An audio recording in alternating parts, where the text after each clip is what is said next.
देखा आप सभी ने, आई टोल्ड यू, सलोनी ही सच कहेगी क्योंकि ये झूठा एक नंबर का। अरे हमें लगा कि तुम इसके बॉयफ्रेंड हो, तुम तो इसके हस्बैंड निकले यार। शर्म आनी चाहिए तुम्हें। डिसग्रेस। नहीं नहीं, फिर आप गलत समझ रहे। पवन मेरे हस्बैंड नहीं है। तो गॉड, ये मेरा बॉयफ्रेंड भी नहीं है। और अभी तो तुमने कहा तुम इनके घर की बहू हो। हाँ, मैं इनके घर की बहू हूं, लेकिन मैं पवन की बीवी नहीं, बल्कि पवन के बड़े भाई अक्षय की बीवी हूं। क्या?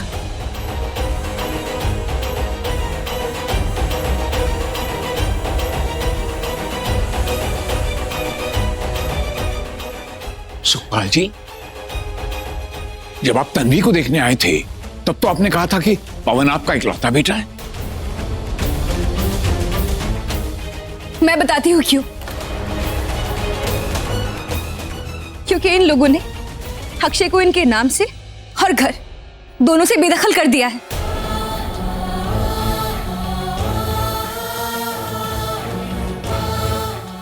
आप लोगों को सच जानना है ना? मैं बताती हूँ सच क्या है। अक्षय, मैं और पवन एक ही कॉलेज में पढ़ते थे। अक्षय और मैं बहुत प्यार करते थे और शादी करना चाहते थे, और इसीलिए अक्षय ने मुझे अपने माँ और बाबूजी से मिलवाया। लेकिन इन लोगों ने मुझे पसंद नहीं किया, क्योंकि मैं गुजराती हूँ और वो पंजाबी, और शादी के लिए मना करती। और इसलिए अक्षय मुझे मंदिर में लेके गए और मुझसे वहां शादी कर ली। मुझसे कहा कि इनके माँ बाप बहुत अच्छे, हमको एक्सेप्ट कर लेंगे, हम मान जाएंगे। लेकिन ऐसा नहीं हुआ। जब अक्षय मुझे अपने घर लेके गए तो मेरे साथ साथ इन लोगों ने अक्षय को भी बाहर निकाल दिया।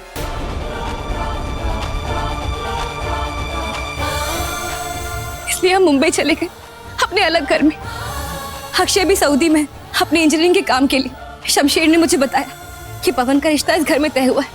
मुझे बहुत खुशी हुई, लेकिन साथ ही साथ इस बात का बहुत दुख भी हुआ कि अक्षय की माँ और बाबूजी ने मुझे पहले ही घर से बाहर निकाल दिया, रिश्ता तोड़ दिया। पर पवन ने भी अपनी भाभी के साथ रिश्ता तोड़ दिया।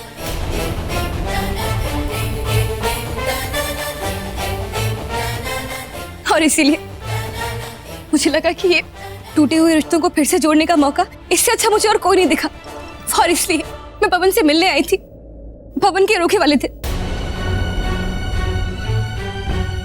पवन ने मुझे कहा भी था कि वो माँ बाबूजी से बात करेगा, और उस दिन कपिल रेस्टोरेंट के बाहर मैं यही पूछने आई थी कि उसने बात की कि नहीं की माँ बाबूजी से। लेकिन जब पवन ने मुझे बताया कि वो लोग मेरी शक्ल तक नहीं देखना चाहते, तो मुझे समझ में नहीं आया मैं क्या करूं।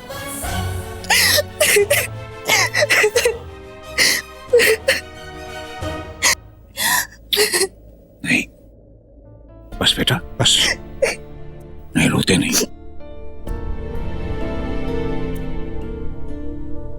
सुखपाल जी, अगर इतनी सी बात थी तो आप पहले बता देते कि सलोनी पवन की भाभी है। आप पहले बता देते तो ना तो उसे इस तरह से यहाँ आना पड़ता, और ना इस तरह से सारी बात सबके सामने कहनी पड़ती। जब रिश्ता हुआ था तब हमने बताया था कि पवन हमारा इकलौता बेटा है, तो कैसे बताते कि पवन की भाभी है? जब हम चुप थे तो आपको समझना चाहिए था कोई बात होगी। इस तरह बात उछालने की क्या जरूरत थी? बहन जी, हमें क्या सपने आ रहे थे कि आपके घर में क्या चल रहा है क्या नहीं चल रहा है? और जरा तमीज से बात करिए। ये मेरे पति हैं, राज सिंह बेदी, समझी? अगर इन्होंने कुछ बोला है तो सोच समझ कर बोला होगा। रानो, शांत हो जाओ। कैसे शांत हो जाओ? देखो, मैं ना आपको जो मर्जी कह लूं, अगर कोई और कहेगा ना तो मुझसे बर्दाश्त नहीं होगा फिर। हाँ, कोई बात नहीं, रहने दे। बढ़िया। देखा सुखपाल जी, देखा आपने, एक छोटी सी बात को छिपाने का नतीजा देखा आपने। छोटी सी बात आपके लिए होगी, मेरे लिए नहीं। अपने बेटे के जाने के बाद मेरे दिल पे क्या बीत रही है ये मैं ही जानता हूं। जब एक लड़का एक लड़की के लिए अपने माँ बाप को छोड़ दे, उनके आशीर्वाद के बिना शादी कर ले, तो फिर ऐसे लड़के को तो मर जाना चाहिए। जब उसको हमारी जरूरत नहीं है तो हमें भी उसकी क्या जरूरत है? हमारे लिए तो हमारा एक ही बेटा है, पवन। मैं आपके हाथ जोड़ती हूँ, ऐसा मत कहिए। अक्षय आपको बहुत प्यार करते हैं। अगर आप चाहते हैं कि मैं आपके घर में नहीं आऊं तो मैं कभी नहीं आऊंगी, लेकिन ऐसे रिश्ता मत तोड़िए उनसे। के हाथ जोड़ती हूँ, प्लीज। बस खुश? मेरे माँ बाबूजी और मेरे फैमिली के ऊपर उंगली उठाकर हमारे पर्सनल रिश्तों को उधेड़ के रख दिया तुम लोगों ने। ये बिल्कुल अच्छा नहीं किया। जब कोई लड़का और लड़की अकेले में मिलते हो तो लोग उसका गलत मतलब क्यों निकालते हैं? चलिए पापा, अब मुझे यहां 1 मिनट भी नहीं रुकना है। पवन बेटा रुक जाओ, तुम ऐसे कैसे जा सकते हो? तुम कहीं नहीं जाओगे। नहीं जी, बस हो गया। आज के लिए इतनी बेइज्जती बहुत है।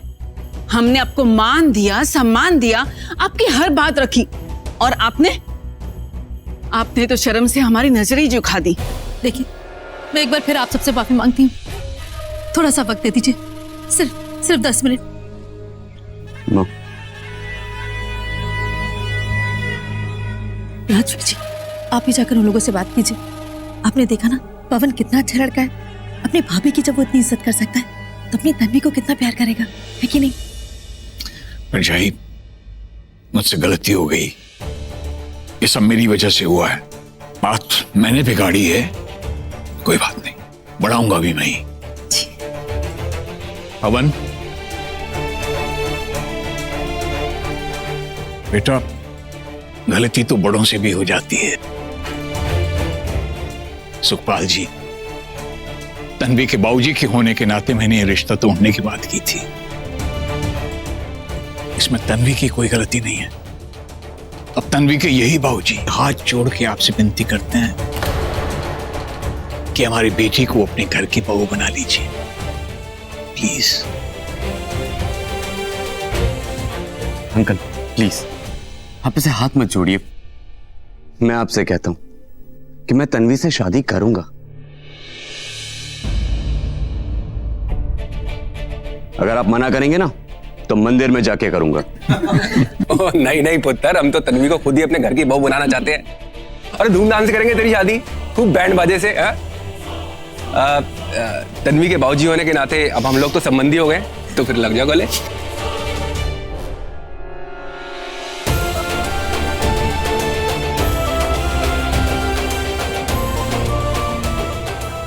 राणो, तन्वी दूर खड़ी रुस गई। Come on.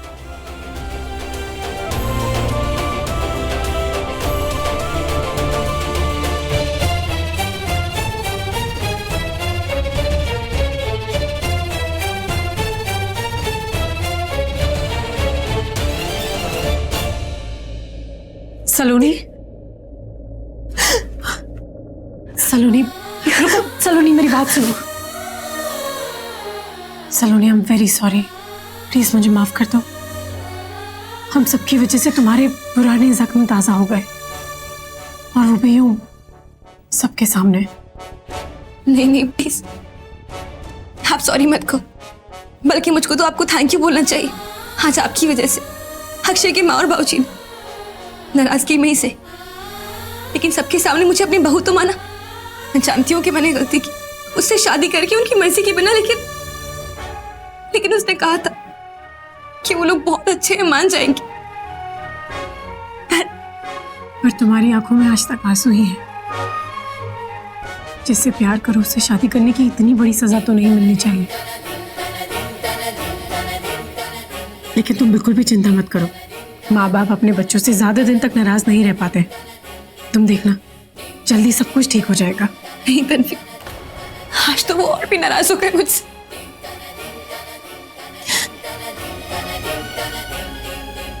सलोनी, अपने आप पे, अपने प्यार पे विश्वास रखो, सब ठीक हो जाएगा। और अभी अंदर जाओ, तुम्हारे परिवार के लिए बहुत बड़ा खुशी का दिन है। तुम इस परिवार की सदस्य हो, चलो मेरे साथ में। नहीं तन्वी, देखो ना, मैं सिर्फ 2 बार मिली हूँ पवन से, और इतना सब कुछ हो गया। तुम लोग की शादी टूटने वाली थी, वो भी मेरी वजह से। तुम्हारी वजह से नहीं सलोनी, गलत फहमी की वजह से, और तुमने आके सारी गलत फहमियों को दूर कर दिया। प्लीज सलोनी, अब एक मौका मुझे भी दे दो तुम्हारे बिगड़े हुए रिश्तों को ठीक करने का।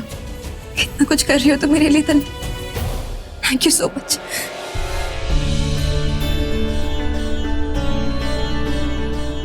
चलो अंदर चलो।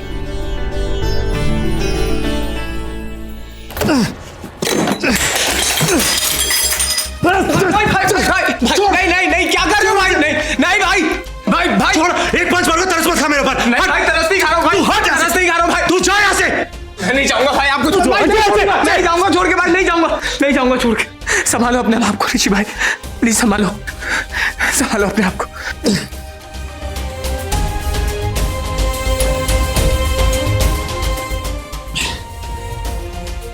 मैं क्या करूं छोटे, अब मैं क्या करूं?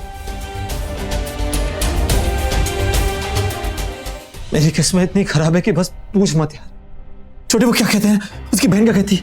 छोटी बहन, मैं एक नंबर का लफंडर हूं यार। नहीं हाँ यार, मैं इतना नीचे कैसे गिर गया? सलोनी और पवन के रिश्ते को मैंने इतना गलत कैसे समझा? गलत उनका रिश्ता नहीं, गलत मेरी सोच है यार। जो मैं देखा वही मैं सबको दिखाया। छी, मैं ना एक नंबर का इडियट हूं। नहीं भाई, ऐसा क्यों सोच रहे हो? ऐसा मत सोचो ना प्लीज। आज तो मैं आपको ये भी नहीं बोल सकता भाई कि लड़ो अपने प्यार के लिए। Good one.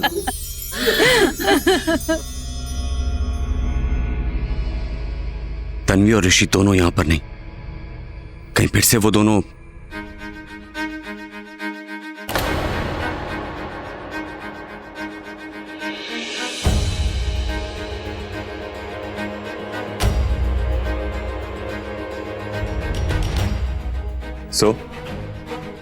सारे सवालों के जवाब मिल गए तुम्हें? नाउ फ्रेंड्स,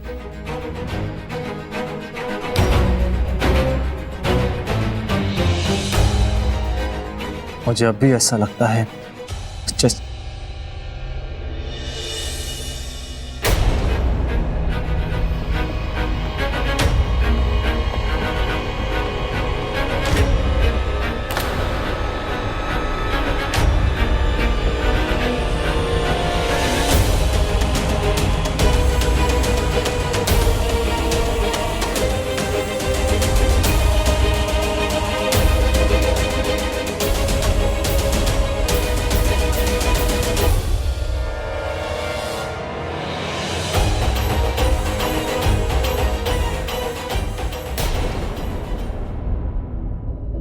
अंकल आंटी, जो कुछ भी हुआ उसे हम बदल तो नहीं सकते, लेकिन इस तरह से अपनी जिंदगी से अपने रिश्तों को, अपने लोगों को हमेशा के लिए दूर भी तो नहीं कर सकते ना।